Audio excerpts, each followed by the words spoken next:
What's up mga kapaps? So isa ka ba sa mga naghanap ng second hand na Inmax version 2? Ito mayroon tayong available dito na tatlong unit. Mayroong isang blue na glossy, mayroong matte color na green, mayroon ding matte color na black.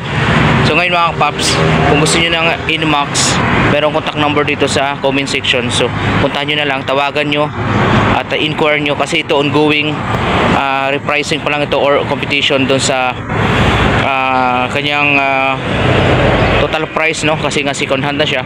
Pero ang good news dito mga paps is nasa 1,000 hanggang 3,000 pesos na lang yung kanyang down payment. So sobrang baba ng mga paps, no. Then kung gusto mo naman ng mga small cc, yung 125 Mio ay 125 na black glossy, sobrang baba pa ng takbo nito, nasa 1,000 kilometers pa lang yung mileage niyan. And then meron silang Mio Sporty na nasa, mamaya titingnan natin yung mileage ng mga tinakbo nito, kung gaano na ba kalayo, kung gaano na ba katagal yung paggamit dito, doon sa first owner. And then meron dito kulay, yan ang kulay pink white combination na glossy Mio i 125.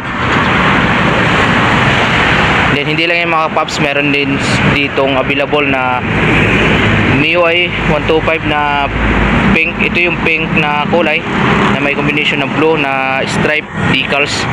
Then meron din ditong black, glossy na black na may yun, combination na parang ito, ano to, race sticker na yan, no? Then dito naman merong white na Mio i 125. Ito medyo bago pa sa bago pa lang ito mga kapaps. Mamaya titingnan natin yung mileage. Ito kung kukuha kayo ng repo dito mga kapaps, nasa 1,000 lang yung down payment pag Mio i 125. Yung Inmax naman na naglalaro lang sa around 3,000 pesos yung down payment pag Inmax ang kukunin mo. Hindi yung balance nun i-competition, i-divide na lang kung kukunin mo ng 2 years, 3 years.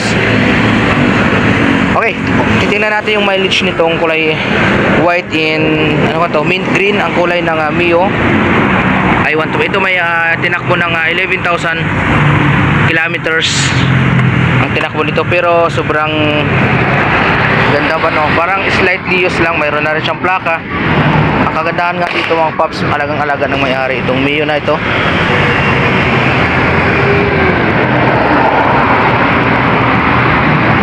Then ito namang isa na mayroong race sticker na, tapos naka aftermarket na rin yung kanyang upuan. Mayroon na rin itong plaka mga paps. Ganon din ang magenta ang kulay, may plaka na rin. For Mio i 125 to mga paps. Ito naman ay mayroon siyang 14,961 yung mileage.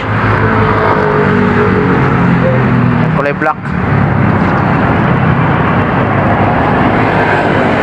Yung isa naman, yung magenta, ang mileage nito na nasa 8,600 lang mga paps. So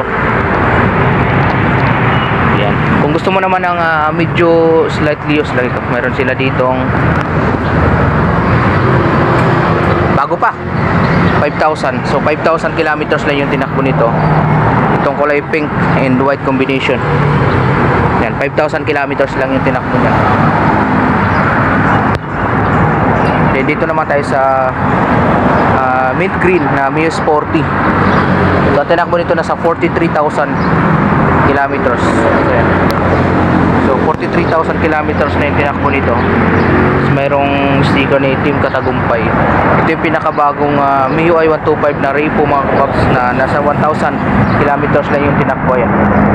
Ito ay glossy black ang kulay nito. Ayan, 1,300 ang kulay nitong black na glossy.